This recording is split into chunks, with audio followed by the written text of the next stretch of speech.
رسول اللہ صلی اللہ علیہ وسلم کی بڑی عظیم ایک حدیث ہے، میں صرف اس کا ایک ٹکڑا پڑھتا ہوں۔ آپ نے فرمایا لوگوں، قوموں کو تباہ اللہ کریں گے اور اس وقت تباہ کریں گے جب میری قوم میں بے حیائی عروج پر ہو جائے گی۔ اللہ کے نبی عروج پر کیسے ہوگی؟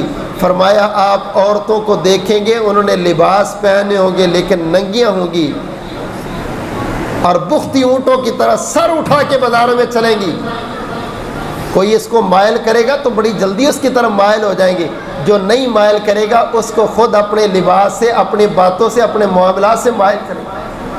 والد کو بیٹھ کے بیٹی بتائے کہ میرے بوائے فرینڈ کی کال آ رہی، ہم اکٹھے رہتے ہیں، ہماری میٹنگ اکٹھی ہوتی ہے، فلاں کام اکٹھے ہوتے ہیں، اور والد دانت نکالے بے حیائی کے، مجھے بتاؤ کہ ایسی قوم پر اللہ کے عذاب نہیں آئے؟ خود اجازتیں دی جا رہی ہیں۔ گندے کپڑے کون لے کے دیتا ہے؟ موٹر سائیکل پر کون بٹھا کے چھوڑ کے آتا ہے؟ گھر میں اتنے اتنے بڑے موبائل اور نٹ لگوا کے کون دیتا ہے؟ یہ بار والا کوئی نہیں دیتا۔ قوم کے والد جب اپنی بیٹیوں کو یہ سارے کام خود کروا کے دیں گے تو پھر کس بات کا شکوہ؟ رب کی نافرمانی۔ ہر چیز پر تصویر عورت کی، ہر چیز پر تصویر، ہر کاروبار میں آگے عورت کو رکھا ہو۔